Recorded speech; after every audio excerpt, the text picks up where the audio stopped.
Hi everyone, welcome back to my channel. This is Josie's Point of View, where we focus on human interest stories from the Carolinas and beyond. Today's Friday and it's July the 22nd, 2022. Thank you so much for tuning in.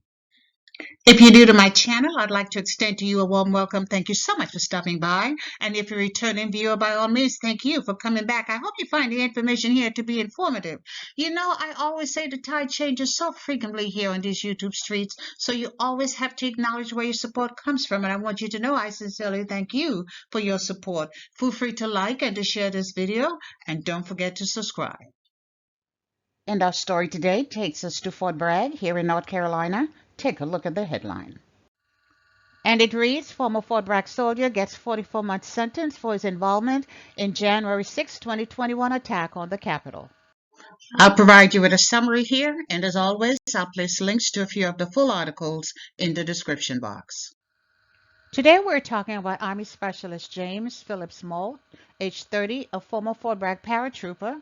Well, last Friday, which was Friday, July the 15th, Moult and his friends Cody Mattis was sentenced for their role in the January 6, 2021 attack on the Capitol. According to what has been published, the sentence these two men received was among the harshest sentences given to anyone tied to that Capitol riot.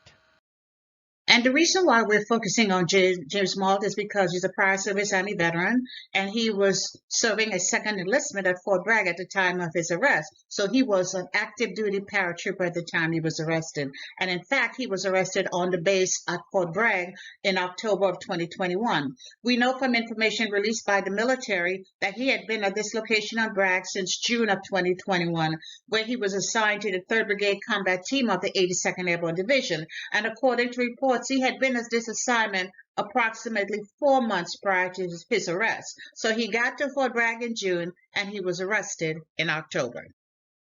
Now, according to reports, Moult served on active duty from 2012 to 2016, during which time he had one combat deployment. He then left active duty and went into the Army National Guard. So this active duty enlistment was his second, and as I already mentioned, he was stationed at Fort Bragg at the time of his arrest. In fact, he was able to successfully enlist in the Army this time, several months after the insurrection, and even after he had been on the FBI radar scheme by several months, even though he had already been identified as a person of interest, and he was identified as someone who was affiliated with the Capitol insurrection.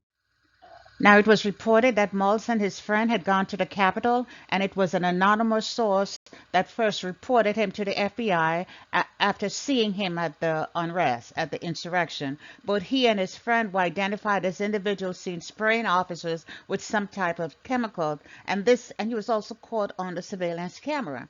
And he was charged in Washington, D.C. because, as we all know, that is where the insurrection took place. Now, the charging document from the Department of Justice outlines that Moult and his friend Cody Mattis began texting about plans to travel to Washington, D.C. around January the 3rd. Moult texted to his friend that he had purchased pepper spray and a baton. Mattis then said he had a fire extinguisher that they could use. He said they could keep in their vehicles to repel the crowds. 2 days later, both of them texted to others. In fact, so apparently there was a large group. So they texted the others what they should bring. They suggested bring baton, to bring pepper spray, helmets, eye protection, and ass-kicking boots. That is funny. In other words, they were telling them what protective clothing to wear and what weapons to bring. And I'm skipping over a lot of things, such as what happened right after the rally they had on January the 6th, 2021, or what happened as they broke down the barricades, etc. But it was stated that around 4 p.m., the two men approached the tunnel leading to the Capitol building. Reports say they attempted to break through the crowds, and they climbed up and body surfed over others. Oh my, so they were climbing up over other people. After reaching the tunnel, they were caught on camera spraying some type of chemicals at officers who were defending the tunnel. Both of them did it, and as I already mentioned, not only were they caught on those surveillance camera, but there were people in the community who recognized them and reported them to the FBI. Now, this part I think is rather shocking. Well, I'll change those words. It's rather interesting.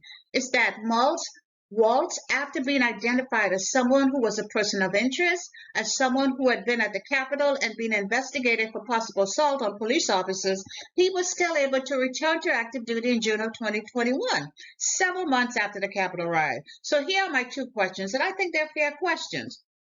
Was he trying to hide from the feds within the ranks of the military? I wonder, are there others? And how is it the military recruiters could not find out about his status through a detailed background check? Fort Bragg officials say they were unaware, totally unaware that he was being investigated.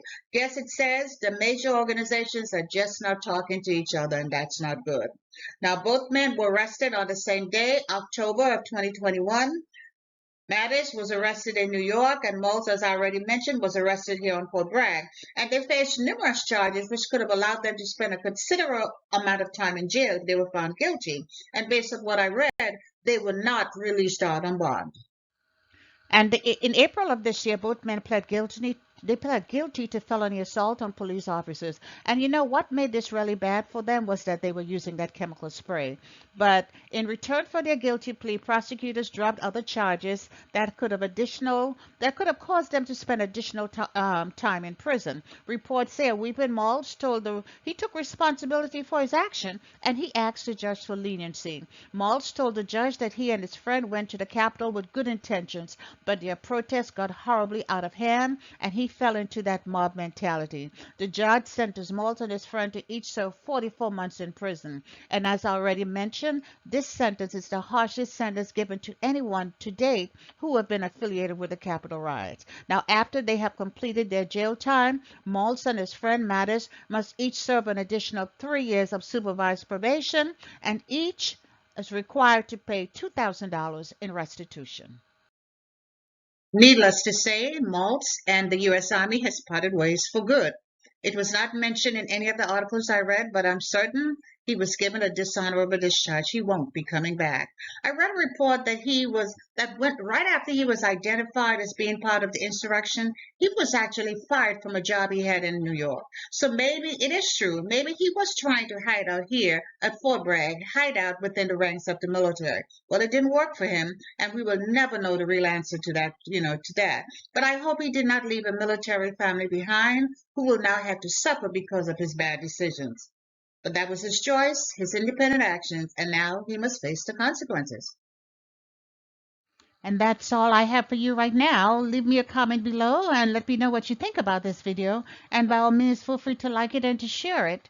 And if you haven't done so already, I want to invite you to subscribe to my channel by clicking on that red subscribe button. It's on the bottom right-hand corner of your screen. And if you click on the bell that looks just like this one here, that's the notification bell. If you click on that notification bell, you'll be the first to know whenever a new video is uploaded. I thank you for watching, and I'll talk to you soon. Bye.